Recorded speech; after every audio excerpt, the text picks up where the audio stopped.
Good morning everyone. Hope you all are doing good. बेटा आज मैं आपको चैप्टर डेप्रिसिएशन का एक रिकॉर्डेड लेक्चर दे रहा हूँ. I could not take your live class in the morning due to some of my reasons. तो जी आज जो मैं आपको लेक्चर दे रहा हूँ वो एक इजी सा रिकॉर्डेड लेक्चर है which you will get to know in a very smooth manner. The reason being मैंने आपको इसके प्रीवियस लेक्चर में इसका बेसिक्स बता दिया था कि what is meant by depreciation, how do we compute depreciation या how do we prepare accounts in relation to depreciation.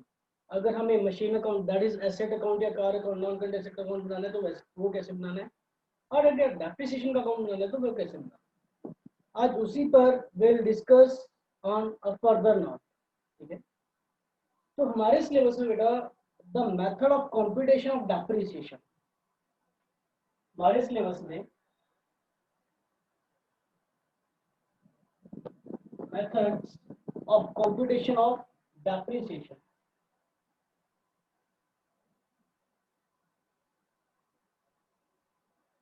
Two methods हैं. One of them is straight line method and the another one is WDV method. Straight line method and written down value. Straight line method and written down value method. तो जी on the basis of these two methods हम depreciation के amount को compute करेंगे. है कुछ भी नहीं. और हमने इसमें से एक मेथड परसों किया था, इनफैक्ट कल ही किया था. क्या किया था सर हमने? We had purchased an asset for ₹20 lakh. हमने एसेट परचेज की थी 20 लाख रुपीज की, और मैंने कहा था कि हर साल इसको 10% डेप्रिशिएट कर दो. तो आपने क्या किया, आपने हर साल यानी इसका 10% 2 लाख, तो यहाँ पे रह गया 18 लाख. फिर नेक्स्ट ईयर फिर से 2 लाख से डेप्रिशिएट कर दिया. तो हर साल जो आप डेप्रिसिएशन रख रहे हो वो आप 10% ऑफ ओरिजिनल कॉस्ट ही रख रहे हो. तो हर साल आप 2 लाख से इसको डेप्रिशिएट कर रहे हो. That is known as straight line method. एक ही लाइन में आपने इसको डेप्रिशिएट कर दिया. 16 लाख आ गया. नेक्स्ट ईयर फिर से आपने इसको 2 लाख डेप्रिशिएट किया. फिर आपके पास जो बैलेंस है वो आ गया आपके पास ₹14 lakh and so on. This is straight line method. अब एक क्वेश्चन में जो आपके नंबर बन सकता है वो ये है कि what is the another name of straight line method. So बेटे जो स्ट्रेट लाइन मेथड है this is also known as original cost method. Original cost method की जो हम डेप्रिसिएशन लगा रहे हैं वो ओरिजिनल कॉस्ट पे लगा रहे हैं. ठीक है. Second method is return down value. मतलब जो वैल्यू कम होकर आई है उसके बेसिस पे हमको डेप्रिसिएशन प्रोवाइड करना है. फॉर एग्जांपल यहाँ पे मैं 20 लाख का एसेट परचेज किया था. फर्स्ट ईयर उसको पूरे साल के लिए यूज किया तो 10% हमें इसको डेप्रिशिएट करना है. This is equal to 2 lakh. इसकी वैल्यू हमारे पास रह जाती है 18 लाख. फर्स्ट ईयर सेम है. फर्स्ट ईयर में कोई प्रॉब्लम ही नहीं है. प्रॉब्लम आगे भी नहीं है. बस इनफैक्ट अब आपको जो 10% लगाना है वो ओरिजिनल कॉस्ट का नहीं लगाना, वो आपको रिटर्न डाउन वैल्यू का लगाना है. मतलब उस वैल्यू पे लगाना है जो वैल्यू आपके पास निकल कर आई है, जो आपके पास बैलेंस आया है इसका 10% आपने इसको डेप्रिशिएट करना है. तो इसका 10% शैल बी 1,80,000. तो आपके पास बैलेंस बच जाएगा 16,20,000. फिर नेक्स्ट ईयर फिर से 10% डेप्रिशिएट करना है तो 10% इसका डेप्रिशिएट करेंगे, इसका 10% करेंगे तो this will be equal to 1,62,000. Accordingly आपके पास यहाँ पे अमाउंट बच जाएगा which will approximately be equal to 14,58,000 if I'm not wrong. Calculation check कर लेना बच्चे. सिंपल सा पॉइंट ये है कि आपको जो डेप्रिसिएशन लगाना है इस केस में आपको जो रिटर्न ऑन वैल्यू है उस पे डेप्रिसिएशन लगाना है. इसमें आपको ओरिजिनल कॉस्ट पे लगाना है. ठीक है. और आपको प्रैक्टिकली बता दूं बच्चे जो प्रैक्टिकली मेथड यूज होता है वो ज़्यादा से ज़्यादा WDV यूज होता है। क्यों? उसका रीज़न ये है कि जो इनकम टैक्स एक्ट है हमारा इंडिया का, इनकम टैक्स एक्ट है, वो ये मेथड लगाने के लिए हमें बोलता है। वो SLM मेथड मतलब स्टेट लाइन मेथड को वो वेटेज नहीं देता। तो practically we follow WDV method. ठीक है। अब लेकिन हम जो सम्स प्रैक्टिस कर रहे हैं आज की क्लास में वो हम करेंगे on the basis of SLM। अब ये तो मैंने आपको ये बोल दिया था कि इसमें सीधा 10% लगा दो। मैं आपको एक और एग्जांपल देता हूँ। We shall be discussing SLM only, ठीक है। फॉर एग्जांपल मैंने आपको ये बोला कि हमने एक गाड़ी खरीदी 10 लाख रुपीस की। We purchase a car, we purchase a car for rupees 10 lakh, जिसकी लाइफ है 10 ईयर्स। मतलब हमें पता है कि जो हमने गाड़ी खरीदी है ना 10 लाख रुपीस की, इसको हम मैक्सिमम 10 ईयर्स के लिए यूज कर सकते हैं और 10 साल के बाद इसकी कोई वैल्यू नहीं रह जाएगी। हमें ऐसा लग रहा है। तो ठीक, अब मैंने यहाँ पे परसेंटेज नहीं दे रखी, but can you compute depreciation कि हर साल हम इस गाड़ी को कितना डेप्रिशिएट करें, कितना यूज करें। तो in the terms of books, जब हम बुक्स में बनाएंगे अकाउंटिंग, तो बच्चे एक सीधा सा डेप्रिशिएशन निकल के आ जाएगा कि भैया 10 लाख की वैल्यू की गाड़ी की वैल्यू है और 10 ईयर्स इसकी लाइफ है। तो हर साल यानी एवरी ईयर जो डेप्रिसिएशन रहेगी that will be it's cost divided by its life, that is 10 years, which shall be equivalent to rupees 1 lakh. This is the amount of depreciation. ये depreciation की amount आ जाएगी। I hope this is okay. In case अगर फिर भी कोई problem हो तो मुझसे पूछ लेना। कल most probably we will be having a live class, a live session. I will try my best to provide you with the live session tomorrow. ठीक है। अच्छा, एक तो ये केस है जहाँ पे हमने डेप्रिसिएशन सीधा निकाल दिया 1 लाख रुपए। अच्छा, अब मैं आपको एक और एग्जांपल देता हूँ इसी में। अगर मैं आपको ये बोल दूँ कि हमने एक गाड़ी खरीदी है 10 लाख रुपीस की और इसकी लाइफ है 10 ईयर्स। 10 साल के बाद जब आप इस गाड़ी को बेचोगे, 10 साल के बाद जब आप इस गाड़ी को बेचोगे तो आपको 2 लाख रुपए तो मिल ही जाएंगे। 1 लाख नहीं, छोड़ो, 2 लाख रुपए मिल जाएंगे। फॉर एग्जाम्पल यार मैं कह रहा हूँ, आपने आज एक गाड़ी खरीदी है 10 लाख रुपीज की जिसकी लाइफ 10 ईयर्स है, उसके बाद वो यूज नहीं हो पाएगी। लेकिन उसका जो स्क्रैप होगा, जो भी पार्ट्स होंगे, इंजन होगा, वट एवर जो भी होगा, किसी को भी बेचोगे तो यार इसके 2 लाख रुपए तो रिकवर हो ही जाएंगे। मतलब इसकी जो स्क्रैप वैल्यू है, इसकी जो स्क्रैप वैल्यू है, इसको आप रेजिडुअल वैल्यू भी बोल देते हो। रेजिडुअल वैल्यू भी बोल देते हो। वो 2 लाख रुपीज है फॉर एग्जाम्पल। ठीक है, वो 2 लाख रुपीज है। तो अब इस केस में जब हम डेप्रिसिएशन लगा निकालेंगे, हमें पता है कि यार 10 साल के बाद हमें 2 लाख रुपए मिल ही जाएंगे।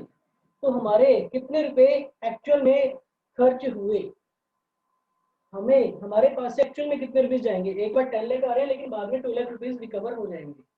ठीक है, तो 8 लाख रुपीज का खर्चा हुआ जो 10 ईयर्स में हमको डिवाइड करना है।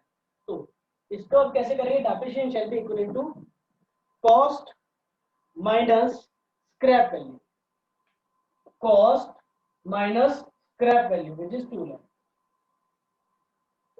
divided by life. So this will be equivalent to rupees 80,000.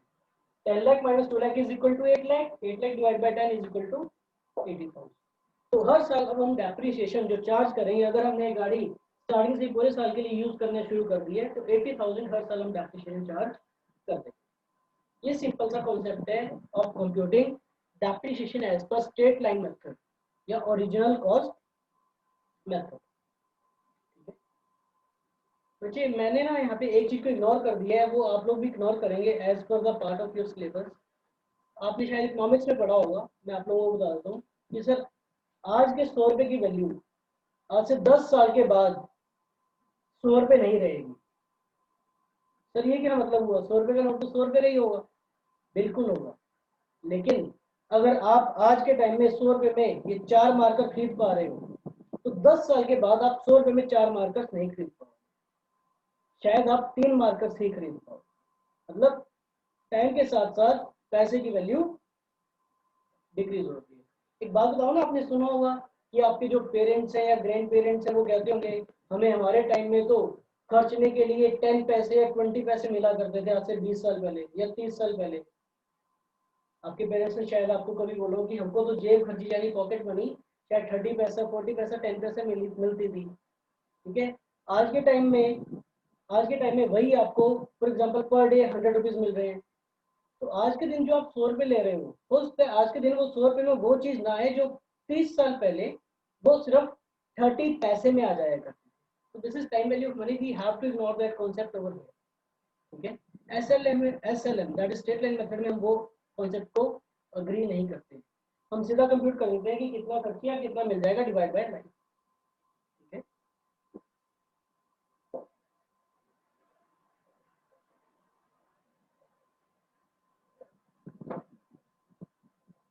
बेटा इसके बेसिस पे मैं आपको एक आपकी ही बुक का एक सम करवा रहा हूँ। मेरी बुक में दिस इज इलस्ट्रेशन नंबर 2, आपकी बुक्स में देख लीजिएगा कौन सा है। और हो सकता है डेट्स चेंज हो, मतलब ईयर चेंज हो, वैसे तो डेट सेम रहनी चाहिए। मेरी बुक में दिस इज इलस्ट्रेशन नंबर 2, जहाँ पे हम इकट्ठी 2-3 मशीनों की बात करेंगे। On 1 April 2009 X Limited purchased a plant and machinery for rupees 43,000। बच्चे मैं जब भी इस तरह के क्वेश्चंस को करता हूँ ना, तो मैं इसको एक रफ में या फिर फेयर में ही एक इसका स्ट्रक्चर बना लेता हूँ, सो दैट मुझे बुक को बार बार ना पढ़ना पड़े। तो क्या किया हमने, 1 अप्रैल 2009 को एक प्लांट एंड मशीनरी परचेज किया फॉर रुपीज 43,000। ठीक है,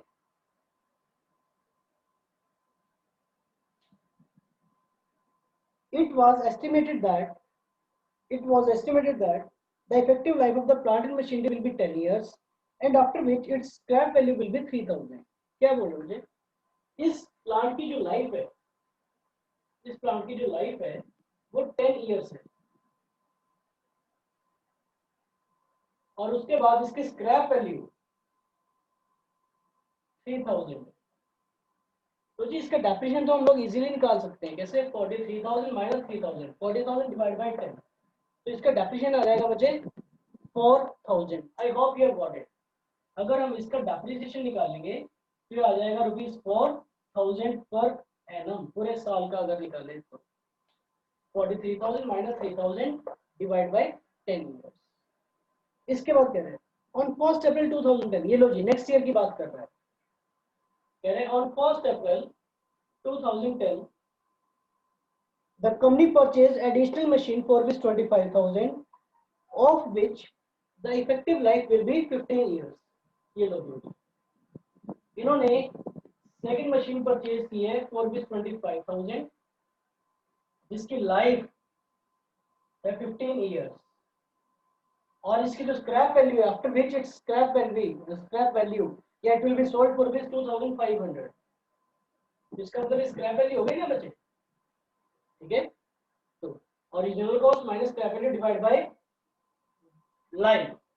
यहाँ से इस मशीन का अगर मैं 1 साल का डेप्रिसिएशन निकालूं तो मेरे पास ये आ जाएगा rupees 22,500 divide by 15 is equal to 1,500। ठीक है, that will be equivalent to rupees 1,500। ठीक है, तो जी हमारे पास दो डेप्रिसिएशन आ गए, एक तो फर्स्ट मशीन का, एक सेकंड मशीन का। मैं दो मशीनों के डेप्रिसिएशन निकाल रहा हूँ, फर्स्ट मशीन का भी आ गया सेकंड मशीन का भी आ गया। उसके बाद देखते हैं, कह रहे हैं 1 अक्टूबर 2011, अब साल के बीच में कहीं की बात कर रहे हैं, कह रहे हैं 1 अक्टूबर 2011। बड़े ध्यान से देखना है आपको, ये हम लोग नंबर लाइन पे बात करेंगे। On 1 October 2011, a new machine was purchased for 12,000, of which the scrap value will be 2,000 and effective life 20 years। ये लो, थर्ड मशीन परचेज की बची 12,000 की जिसकी लाइफ 20 इयर्स है और जिसकी स्क्रैप वैल्यू 2,000 है। इसकी अगर डेप्रिसिएशन निकालें हम लोग तो 12,000 minus 2,000, 10,000 divided by 20 years, which is equal to rupees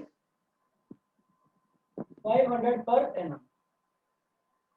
पूरे साल का 500 रुपए का चार्ज है मुझे, ठीक है, पूरे साल का है 500 रुपए।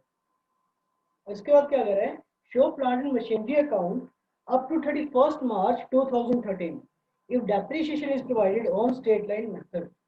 The accounts are closed on 31st March every year. बच्चे हमें अकाउंट्स बनाने हैं 31st March 2013 तक के। तो सर स्टार्ट कब से करें, ये तो क्वेश्चन में गिवन ही नहीं है। मुझे स्टार्ट तो तभी से करोगे ना जब से मशीन परचेज की है। तो हमने मशीन परचेज किया 149 से, और मुझे जो अकाउंट्स बनाने हैं वो बनाने 31st March 2013 के। तो ये लो बच्चे, इस तरह की जब भी मैं सम करता हूँ आप लोगों को भी गाइड करूंगा। आप जब भी इस तरह के सम करें तो इसका रफ फॉर्मेट बनाए या इसको पेयर में ही कर सकते हैं, कोई इशू नहीं है, ठीक है। उसके बाद एक नंबर लाइन जरूर ड्रॉ करें, you must draw a number line. Number line क्या होती है सर, सुनो।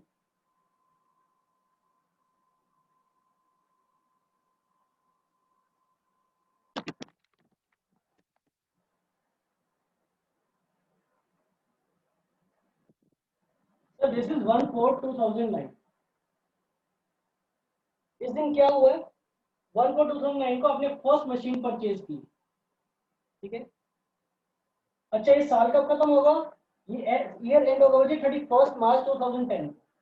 तो यहाँ पे ये 31st March 2010 को ईयर खत्म हो गया, first year ends, second year start हो गया 1/4/2010 को ही, यानी इसके नेक्स्ट डे। क्या 1/4/2010 को कोई और ट्रांजेक्शन हुई है, यस हुई है। तो मुझे 1/4/2010 को हमने एक और मशीन परचेज की है, कितने की वो यहाँ से पता लग जाएगा, 25,000 की परचेज की है। परचेज तो 25,000 की है ना मुझे, यहाँ पे की थी 43,000 की, यहाँ पे की है 25,000। अच्छा ये वाला साल का खत्म होता है, this year ends on 31st March 2011। अब ये चेक करो कि 31st March 11 से पहले और कोई ट्रांजेक्शन हुई है, और कोई ट्रांजेक्शन नहीं हुई है। सर ये हुई है 31st March, अरे भैया 1 अक्टूबर है ये, दिस इज 1 अक्टूबर 2011, यहाँ पे कंफ्यूज मत हो जाना, दिस इज 1 अक्टूबर 2011। पहले 31 मार्च 11 आएगा या 1 अक्टूबर आएगा, सर पहले तो 31st March 11 आएगा। यहाँ पे पहला साल खत्म हो गया, यहाँ पे दूसरा साल खत्म हो गया, अब तीसरा साल शुरू हो गया, कौन सा, 1/4/2011, थर्ड ईयर स्टार्ट हो गया मुझे, ठीक है। तो थर्ड ईयर में क्या होगा, अच्छा ये साल कहाँ पे खत्म होगा, ये साल खत्म होगा मुझे 31st, this year will and on 31st March 2013, sorry 12, this year will end on 31st March 2012। अब चेक करो क्या इन दो डेट्स के बीच में कोई ट्रांजेक्शन हुई है, क्या इन दो डेट्स के बीच में कोई ट्रांजेक्शन हुई है, देखते हैं। ये तो पहले हो चुकी है, ये भी पहले, सर ये वाली हुई है, क्योंकि बच्चे 1 अक्टूबर 2011 तो इन दो डेट्स के बीच में आएगा, 1 अप्रैल 11 और 31st March 12 के बीच में आएगा। तो हमने एक और मशीन परचेज की है इस डेट में, यानी यहाँ हमने यहाँ पे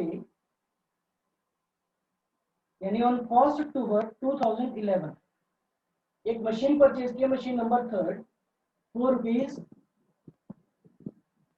12,000, ठीक है।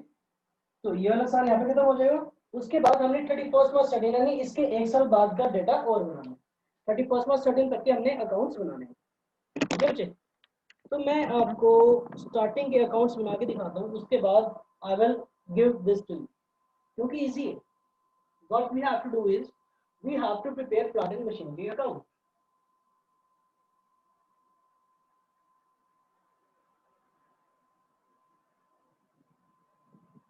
बच्चे मैं प्लांट एंड मशीनरी अकाउंट बना रहा हूँ, आप लोग, मैं शॉर्ट फॉर्म्स यूज कर रहा हूँ, आप लोगों को शॉर्ट फॉर्म्स का यूज नहीं करना, you need not use short forms. मैं फॉर्मेट भी प्रॉपर नहीं बना रहा हूँ, but you have to prepare a proper format. I hope this is okay.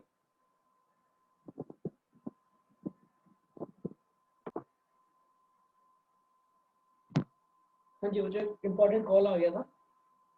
So we have to prepare plant and machinery account. कौन कौन से सालों के लिए सर? 31 मार्च 13 तक के बनाने हैं।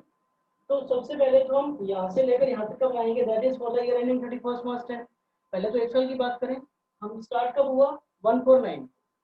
तो हमने बच्चे 149 को एक प्लांट मशीनरी परचेज किया जिसकी सिंपल सी जर्नल एंट्री है, plant and machinery account debit to bank account.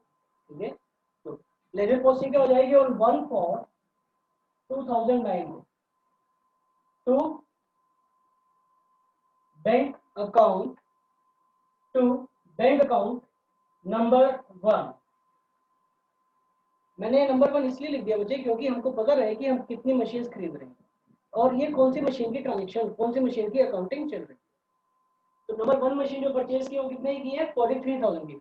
अब आपको बुक देखने की बार बार जरूरत नहीं है, हमको ये बनाने में, पूरे क्वेश्चन को पढ़ के ये बनाने में चाहे 3 से 4 मिनट लगे, मैं आपको समझा रहा हूँ इसलिए मुझे ज़्यादा टाइम लग गया, अदरवाइज आप लोग जब प्रैक्टिस करेंगे तो आप मैक्सिमम 5 मिनट लगाएंगे इसमें।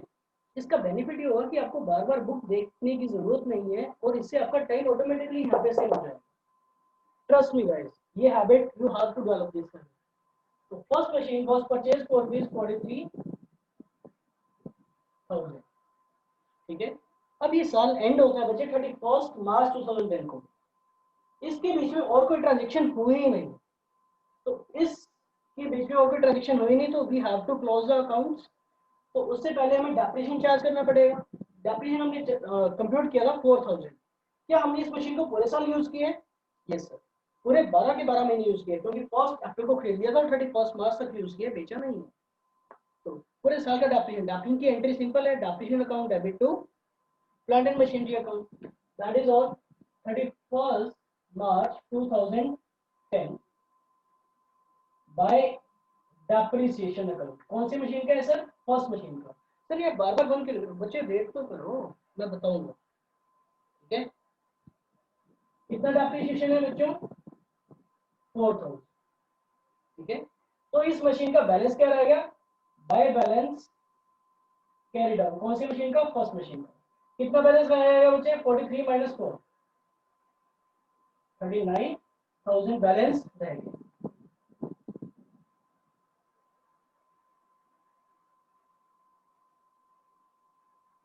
आई होप यहाँ तक क्लियर है। फर्स्ट ईयर का हमने ट्रीटमेंट कर दिया, तो जो लास्ट ईयर का क्लोजिंग है वो नेक्स्ट ईयर का ओपनिंग बन जाता है। नेक्स्ट डेट क्या हो जाएगी? ये साल यहाँ पे खत्म हुआ है, तो नेक्स्ट डेट यानी ओपन कब होगा? इसके जस्ट नेक्स्ट डे 1/4/2010 को, दैट इज ऑन 1/4/2010 को। जो क्लोजिंग बैलेंस है उसको ओपनिंग बैलेंस बना लो, टू बैलेंस ब्रॉट डाउन। कौन सी मशीन का? फर्स्ट मशीन पे आ रहा है सर। कितना आ रहा है? 39,000 आ रहा है। ठीक है, अब ये वाला ईयर खत्म कब होगा? 1/4/10 वाला ये साल खत्म होगा सर 31 मार्च 11 को। तो हम यहाँ पे करे थे ईयर खत्म होगा 31 मार्च 11 को। क्या इनके बीच में कोई ट्रांजेक्शन हुई है? बिल्कुल हुई है सर। हमने स्टार्टिंग में फर्स्ट डेट को ही एक मशीन परचेज की है, ठीक है ना? 1/4/10 को एक मशीन परचेज की है ना, तो उसकी एंट्री करो। एंट्री होती है plant machinery account debit to bank account. भैया हमारे पास 3-3 4-4 गाड़ियां हैं, 3-3 4-4 मशीनें हैं, तो कौन सी मशीन का क्या ट्रीटमेंट कर रहे हो, तो उसकी नंबरिंग लिख दो ना यार, एक ही अकाउंट बना दो। ऐसा तो ना कि plant machinery account number 1 machine का अलग से बनाओगे, नंबर 2 मशीन नहीं यार। We have to do compound accounting. ठीक है, कंपाउंड लेजर अकाउंट बनाना है बच्चे को। जब आप बड़ी बड़ी कंपनीज के लिए काम करोगे तो यू विल सी, ये तो 2-2 3-3 है, आप 50-50 मशीन्स के अकाउंट इकट्ठे बनाओगे वहां पे। You will prepare the ledger accounts of up to 50 assets cumulative. ठीक है, तो एंट्री क्या हो जाएगी? Plant and machinery account debit to bank account. Date हमने लिखी है 1/4/10 है, तो टू बैंक अकाउंट, क्योंकि अभी परचेज की है। कौन सी मशीन? Machine number 2। कितने की परचेज की है? 25,000 की परचेज।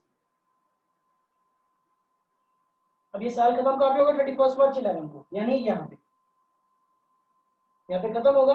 क्या इस साल इसके बीच में और कोई ट्रांजेक्शन हुई है? नहीं सर, और कोई ट्रांजेक्शन नहीं है। बस अब हमने मशीन को डेप्रिशिएट करना है। डेप्रिसिएशन की एंट्री हमें पता है, depreciation to plant machinery therefore on 31 March 2011, यानी at the end of the year ही तो डेप्रिसिएशन लगाते हो ना। जब साल क्लोज करते हो तभी तो भैया पूरे साल यूज किया, उसका depreciation at the end of the year ही तो लगाओगे। तो यहाँ पे एंट्री कर जाएगी बाय डेप्रिसिएशन। सर कौन सी मशीन का डेप्रिसिएशन, सिर्फ सेकंड मशीन का या फर्स्ट का भी? अरे भैया एक बात बताओ कि आपने फर्स्ट मशीन को बेच दिया, आपने फर्स्ट मशीन को खरीदा था 1 साल पहले, क्या अब आपने उसको इस सेकंड ईयर में यूज नहीं किया क्या? यस सर बिल्कुल। अरे भैया यूज किया है, but so my dear students, if you have used it, so you will have to depreciate that machine. तो अब यहाँ पे बाय डेप्रिसिएशन मशीन नंबर 1 पे कितना डेप्रिसिएशन लगाना है हर साल? 4000। पूरे साल का लगाना है ना? पूरे साल का क्यों लगाना है? क्योंकि सर हमने इस मशीन को पूरे साल यूज किए, ये पूरे साल का लगेगा। अच्छा अब आ जाओ सेकंड पे। अब बच्चे यहाँ पे बाय डेप्रिसिएशन सेकंड मशीन लिखने की जरूरत नहीं है, तो यहीं पे नंबरिंग डालो, by depreciation machine number 2 automatically आ गया। यहाँ पे मैंने नंबरिंग डाल दी, तो इसका मतलब ये डिनोट कर रहा है कि डेप्रिसिएशन सेकंड मशीन का कितना आएगा। अच्छा क्या सेकंड मशीन को हमने पूरा टाइम यूज किया है? हाँ जी सर, इस साल पूरा साल यूज किया, तो डेप्रिसिएशन हमने कंप्यूट किया था 1500 पर एम। बेटा ध्यान से देखना, अब ध्यान से देखना।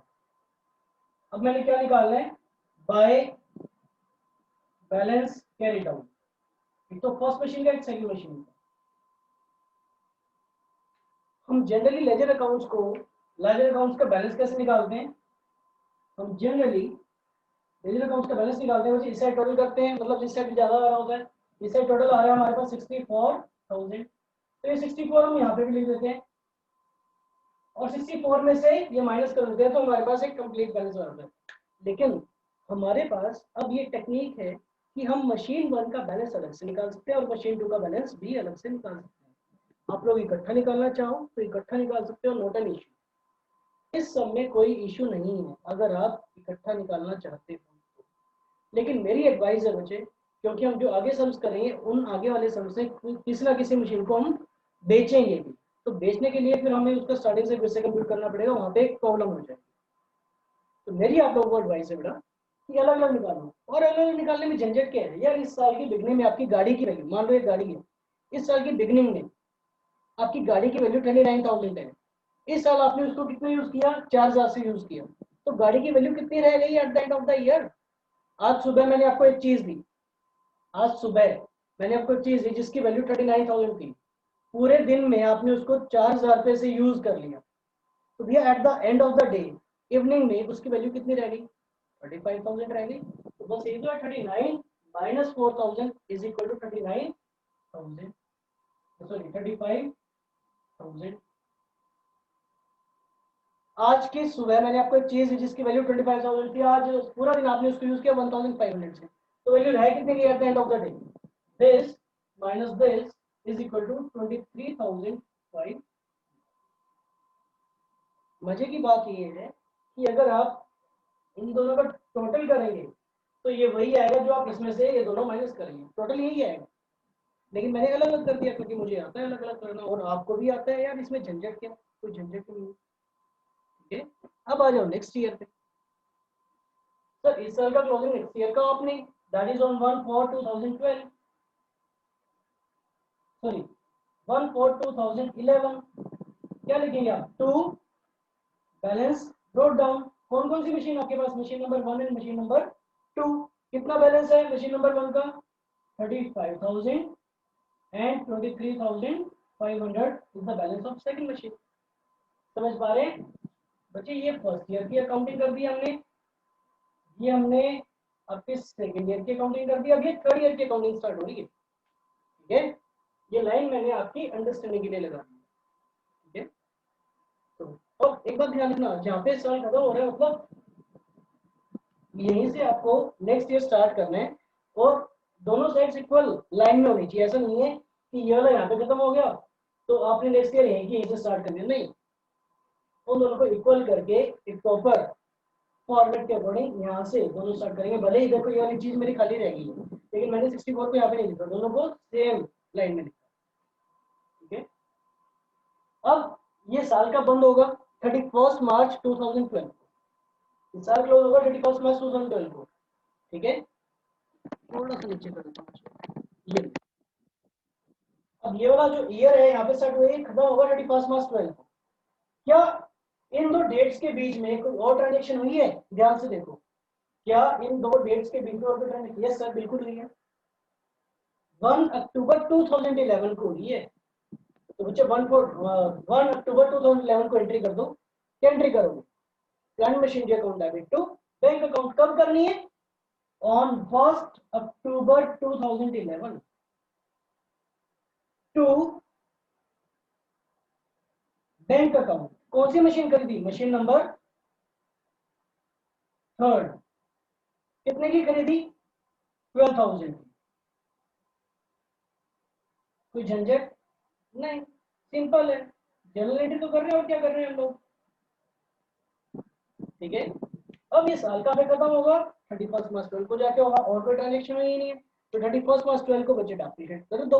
उसमें डेप्रिसिएशन की एंट्री हमें भले भांति आती है। On 31 March 2012 at the end of the year ही तो डेप्रिसिएट करोगे। क्या लिखेंगे आप लोग? बच्चे मेरे पास स्पेस की कमी है, इसलिए मैं डेट ऊपर लिख रहा हूँ, उसके नीचे लिख रहा हूँ। आप लोगों को प्रॉपर फॉर्मेट बनाना है। Date particulars journal folio amount, date particular journal folio amount. तो आप एक ही लाइन में लिखेंगे डेट। ठीक है, तो बाय और कंप्लीट लिखेंगे डेप्रिसिएशन। ठीक है, मशीन 1 का डेप्रिसिएशन बता सकते हो कितने के? 2 का और 3 का।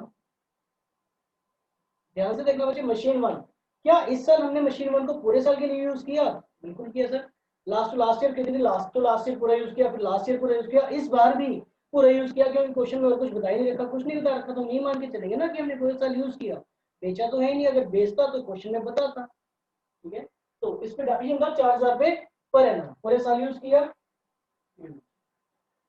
ये लो जी बच्चे, इसका बैलेंस है, मैं साथ के साथ निकाल देता हूँ। By balance carried down first machine का।